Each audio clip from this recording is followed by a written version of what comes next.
Hi everyone, this is Achievers Educational Academy. இந்த வீடியோவில் நம்ம தமிழ் சுருக்கெழுத்து அத்தியாயம் 7 பார்க்க போகிறோம். அத்தியாயம் 7 என்ன அப்படின்னா சுருக்கம். சுருக்கம் அப்படின்றது என்னன்னு பார்த்தீங்கன்னா, நம்ம அடிக்கடி அங்கே பாருங்கள், அடிக்கடி வரக்கூடிய வார்த்தைகளுக்கு கையை எடுக்காமல் சுலபமாகவும் தெளிவாகவும் வாகாகவும் எழுதப்படக்கூடியனவாய் 2 அல்லது 2க்கும் மேற்பட்ட குறிகளை சேர்த்து எழுதும் குறித்தொடருக்கு சுருக்கம் என்று பேர். இது எழுத பல முறைகள். அடுத்து ஃபஸ்ட்டு ஏதாவது ஒன்றும் இல்லைங்க, அடிக்கடி வர்ற வார்த்தைகளுக்கு ஒரு ஷார்ட்கட் மாதிரி நம்ம அந்த வார்த்தையை பார்த்தோன்னா நமக்கு ஞாபகம் வரும். இப்போ பெரிய பெரிய வார்த்தைகள்லாம் இருக்குங்க இல்லைங்களா, அதை நம்ம பெருசாக வந்து ஸ்ட்ரோக் போடவும் முடியாது. பிகாஸ் நமக்கு டைம் சேவ் பண்ணணும், ப்ளஸ் வந்து ஸ்ட்ரோக் வந்து அடுத்த லைனுக்கு போகக்கூடாது. அந்த மாதிரி இதனால் அடிக்கடி வர்ற வார்த்தைகள், பெரிய அடுக்கு தொடர் மாதிரி வர்ற வார்த்தைகளுக்கு நம்ம பார்த்தோன்னே கண்டுபிடிக்கிற மாதிரி சில சுருக்கங்கள் வச்சுக்க போகிறோம். அதுதான் சுருக்கம் அப்படின்றாங்க. உங்களுக்கு எக்ஸாம்பிள் பார்த்தா புரியும் பாருங்கள். குறியை பார்த்த உடனேயே வார்த்தைகள் தோன்றுபடி இன்றியமையாத குறிகளை மாத்திரம் வைத்து கொண்டு மற்றவை விலக்கி எழுதப்படும். அதாவது இப்போ எக்ஸாம்பிளுக்கு படிப்படியாக அப்படின்ட்டு இருக்கு. படிப்படியாகன்றது நீங்கள் ஸ்ட்ரோக் போட்டிங்க அப்படின்னா, இப்போ ப டி ப டி இயாக இயா போடுவோங்க இல்லைங்களா, இயா. ஸோ இந்த மாதிரி போகும். இது வந்து அடுத்த ஸ்ட்ரோக் வந்து எப்படி எழுதுவீங்க? ஸோ இந்த மாதிரி ஸ்ட்ரோக் போடுறதுக்கு பதிலாக நம்ம வந்து சுருக்கங்கள் போட்டுக்கலாம். அதாவது இந்த ரூல் என்ன சொல்கிறாங்க அப்படின்னா, இன்றியமையாத குறிகளை மாத்திரம், அதாவது படிப்படியாக நமக்கு ரொம்ப முக்கியமானது இது இந்த படி தான். அடுத்து மற்றவர்களை விலக்கி எழுதப்படும். அதாவது இந்த படிப்படியாக அது யாக அதெல்லாம் தேவையில்லை. நமக்கு இந்த படி பார்த்தாலே வந்து நமக்கு தெரிஞ்சிடும். அந்த மாதிரி வந்து ஸ்ட்ரோக் வச்சுக்கணும் அப்படின்ட்டு. இது ரொம்ப அந்த மாதிரி கேப் விட்டு போடக்கூடாது. கொஞ்சம் நெருக்கியே வந்து எழுதணும். அடுத்து கட்சி பிரதி கட்சி. கட்சி பிரதி கட்சினா கட்சி பிரதி கட்சி. ஸோ இந்த மாதிரி சில ஷார்ட்கட்ஸ் வந்து அவங்களே கொடுத்துருப்பாங்க. அதாவே நம்ம வந்து ஃபாலோ பண்ணிக்கலாம். அடுத்து பாருங்கள் அவ்வாறு. அவ்வாறுல வந்து இந்த ஆக்குறியை வந்து விட்டுட்டாங்க. ஸோ நம்ம உயிர்க்குறியை வச்சு நமக்கு ஒன்றும் பண்ண போகிறது கிடையாது. பிகாஸ் நமக்கு வந்து முதல் நிலையில் எழுதினாலே அது வந்து நமக்கு ஆல தான் வந்து ஸ்டார்ட் ஆகும் அப்படின்னு நமக்கு தெரிஞ்சிடும். அப்போ நம்ம என்ன பண்ணலாம், ஆவை கட் பண்ணிவிட்டு வாறு. இது வந்து அடுத்து 2ஆம் நிலையில் எழுதணும்னா எவ்வாறு, 3ஆம் நிலையில் எழுதணும்னா இவ்வாறு. அடுத்து பாருங்கள் அடிக்கடி. அடிக்கடி அதே மாதிரி முதல் நிலையில் தான் ஆரம்பிக்கிறாங்க. அப்போ வந்து அடிக்கடி இந்த மாதிரி. அடுத்து அதை தவிர. இது நமக்கு தனிக்குறி செல் அதைன்னு தெரியும். இந்த ரா போட்டுவிட்டு அதை தவிர. அடுத்து சுருக்கத்தில் உள்ள முதல் வார்த்தையை தனியாக எழுதினால் எந்த நிலையில் எழுதப்படுமோ அந்த நிலையிலிருந்தே சுருக்கத்தொடர் ஆரம்பித்து எழுதப்படும். இது முன்னாடியே பார்த்துட்டோம் இல்லைங்களா. அதாவது உயிர்க்குறி எந்த இடத்துல வந்து ஆரம்பிக்குமோ அந்த இடத்துல நம்ம சுருக்கம் வந்து ஆரம்பிக்கணும் அப்படின்ட்டு பார்த்துட்டோம்.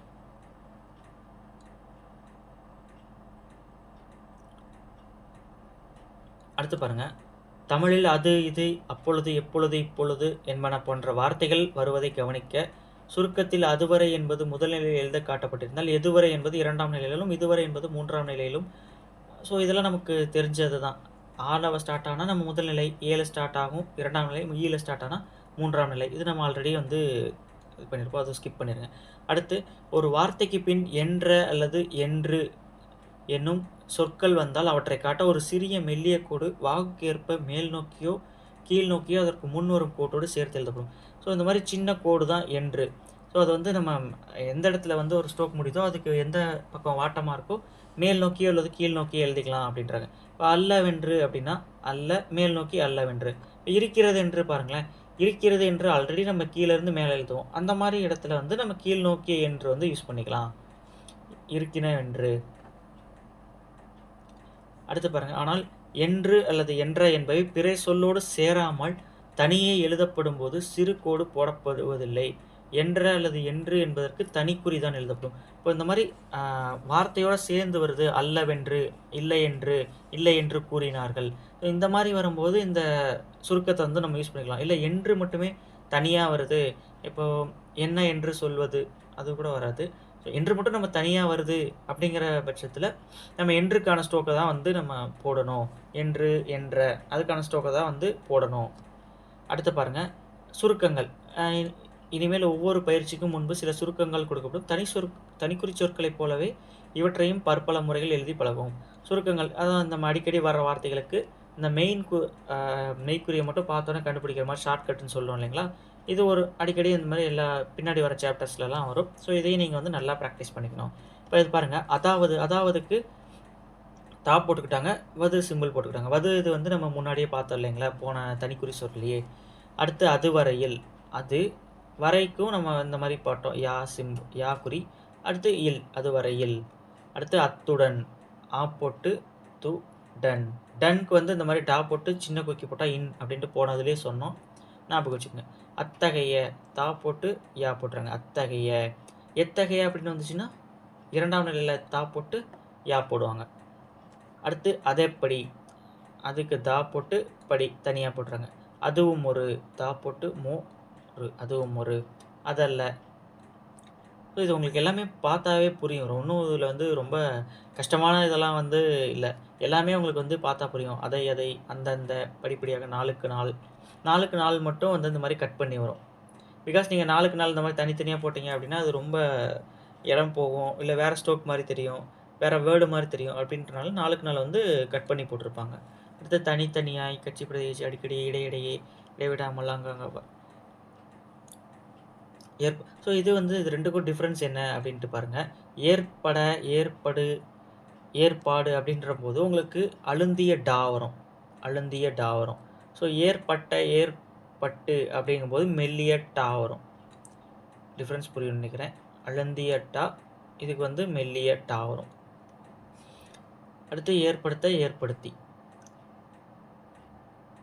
அடுத்து சில இங்கே சுருக்கங்கள் கொடுத்துருக்க பாருங்க. இருக்கிறதென்று நம்ம அங்கேயே பார்த்துட்டோம். அந்த இடத்தில், இது நம்ம போன வேற்றுமை உறுப்புகள்லேயே பார்த்தோம் இல்லைங்களா? மணி இடத்தில், இடத்தில் வரும்போது இது வந்து டா, இது வந்து இத்தில், தாயில் அதுக்கு யூஸ் பண்ணுவோம். இடத்தில். அடுத்து தனிப்பட்ட இடத்தில், அடிப்படையாக பாருங்கள். டா வந்து டபுள் த சைஸ் போட்டிருக்காங்க. அடிப்படையாக. அடுத்தபடியாக ஆடு போட்டு யா போட்டிருக்காங்க. அடியோடு, ஐயமில்லை. அடுத்து சந்தி எழுத்துக்களுமே தமிழை பொறுத்த வரைக்கும் ரொம்ப ரொம்ப முக்கியம். அதாவது 2 வார்த்தைகள் சேரும்போது நடுவில் ஒரு வார்த்தை வருது இல்லைங்களா? இப்போ பள்ளி ப்ளஸ் கூடம், பள்ளிக்கூடம், நடுவில் இந்த இக் வருது இல்லைங்களா? அதுதான் நம்ம வந்து சந்தி எழுத்துன்னு சொல்லுவோம். நம்ம தமிழ் சுருக்கெழுத்தை பொறுத்த வரைக்கும் சந்திப்பிழைனே ஒன்று இருக்குது. அந்த சந்திப்பிழைக்குமே வந்து நமக்கு வந்து மார்க் வந்து இருக்குது. ஸோ இந்த சந்திப்பிழை வந்து எக்ஸ்ட்ராவும் இருக்கிற எல்லா வார்த்தைக்கும் நீங்கள் சந்தி எழுத்துக்கள் வந்து போடக்கூடாது. அதே மாதிரி வர்ற வார்த்தைகளுக்கும் சந்தி எழுத்துக்கள் வந்து ஒமிட் பண்ணிடக்கூடாது. நீங்கள் படிக்கும்போதே வந்து வார்த்தைகள்லாம் எதில் வந்து சந்திப்பிழை வரும், சந்தி எழுத்துக்கள் வரும், வராது அப்படின்றத பார்த்து ஒரு வாட்டி படிச்சுக்கோங்க. அடுத்து வினை சுருக்கம். இப்போ சுருக்கங்கள் பார்த்தோம் இல்லைங்களா? அதே மாதிரி வினை எழுத்துக்களோடு வரக்கூடிய சொற்களுக்கு சில சுருக்கங்கள் வந்து கொடுத்துருப்பாங்க.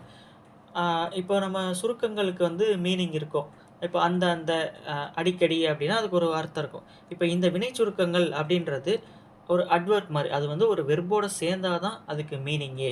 இப்போ கொடு அப்படின்ட்டு ஒரு வினைச்சொல் அடியாக இருத்திணை, ஐம்பால், மூவிடம், முக்காலம் ஆகியவற்றை காட்டும் சொற்கள் பிறக்கும். கொடுத்தான், கொடுத்தாள், கொடுத்தார். ஸோ இந்த மாதிரி கொடு அப்படின்றது வந்து உங்களுக்கு ஒரு வினைச்சொல். அதோட இந்த கொடுத்தது, கொடுத்தன, கொடுத்தான், இந்த வினை சுருக்கங்கள் வந்து உங்களுக்கு ஜாயின் பண்ணும்போது அது ஒரு வேர்டாக வந்து நமக்கு கிடைக்குது. ஸோ அதுக்கு சில எக்ஸாம்பிள், அந்த வினை சுருக்கங்கள் என்னென்னு பார்க்கலாம். கொடுத்தது. இன்னொரு விஷயம் உங்களுக்கு சொல்லணும். என்னென்னா இப்போ இங்கே கொடுப்பாய் அப்படின்னு இருக்கு இல்லைங்களா? கொடுப்பாய் அப்படின்னும் போது நமக்கு கொடு பாய், கொடுப்பாய் அப்படின்னு. இப்போ நம்ம இப்பு பா வருது அப்படின்னா நம்ம இப்பு அந்த பா ஸ்டாக் வந்து டபுள் த சைஸ் நம்ம எழுதுவோமா அப்படின்னா அப்படி எழுத போகிறது கிடையாது. நம்ம கொடு பாய் அதுக்கு உண்டான ஸ்டோக்கை தான் எழுத போகிறோம். அதுவே நம்ம டிரான்ஸ்கிரிப்ஷன் பண்ணும்போது என்ன பண்ணுவோம் அப்படின்னா அந்த சந்தி எழுத்துக்களை இந்த சந்தி எழுத்தை வந்து சேர்த்து தான் நம்ம வந்து டிரான்ஸ்கிரைப் பண்ணணும். எழுதும்போது அதை வந்து நம்ம ஒமிட் பண்ணிடலாம். பட் அதை டிரான்ஸ்கிரைப் பண்ணும்போது இந்த சந்தி எழுத்து கண்டிப்பாக இருக்கணும். இங்கே வினை சுருக்கங்கள் கொடுத்துருக்காங்க. ததை, அதே மாதிரி ததை அப்படின்னா இந்த மாதிரி சின்னதாக சொல்லி விடுவோம். ததை அப்படிங்கும்போது நம்ம ஸ்ட்ரெயிட் லைன் வந்துடும். தது அப்படின்றது ஒரு சின்ன அழுந்திய டா வந்து சின்ன டா சொன்னோம் இல்லைங்களா? அதே மாதிரி அதுலேயே ததை, தது. அடுத்து ததால், ததில் அப்படின்னா ததால் போட்டு இங்கே மெய்க்குறி மெய்க்குறி வச்சுருவோம். ததில். அடுத்து ததாக, ததாக. பட்டது, பட்டது, பட்டன, பட்டன. ஸோ இந்த மாதிரி பட்டால், படுமா, படுமென. உங்களுக்கு இதெல்லாம் பார்த்தாலே வந்து அண்டர்ஸ்டாண்ட் ஆயிரும். அடுத்து பாருங்கள், அதுக்கு வந்து ஒரு பயிற்சி கொடுத்துருக்காங்க சில வேர்ட்ஸ் கொடுத்து. இது நீங்கள் வந்து ஃபஸ்ட்டே வந்து ட்ரை பண்ணி பாருங்கள். ட்ரை பண்ணி பார்த்துட்டு அதுக்கப்புறம் கரெக்ஷன் பண்ணிவிட்டு அதுக்கப்புறம் ப்ராக்டிஸ் பண்ணுங்கள். அடுத்து வந்து பயிற்சி 22 ஸோ சென்டென்ஸ் குடுத்துருக்காங்க. சென்டென்ஸும் வந்து பார்த்து ஒரு ஒரு வாட்டி இத பார்த்து ரீட் பண்ணிட்டு, அதுக்கப்புறம் வந்து ஹோம்வொர்க் பிராக்டிஸ் பண்ணுங்க. ஸோ அத்தியாயம் 7 வந்து இதோட அவ்வளோதான். அடுத்து இனிமேல் வந்து சுழி பார்க்க போறோம். சுழியில வந்து 3 டைப்ஸ் வரும். அது வந்து பின்னாடி நம்ம ஒண்ணொண்ணா பார்ப்போம். ம் அ அத்தியாயம் 7 இதோட அவ்வளோதான். உங்களுக்கு ஏதாவது சந்தேகங்கள் இருந்தா கமெண்ட்ல சொல்லுங்க. தேங்க்ஸ் ஃபார் வாட்சிங்.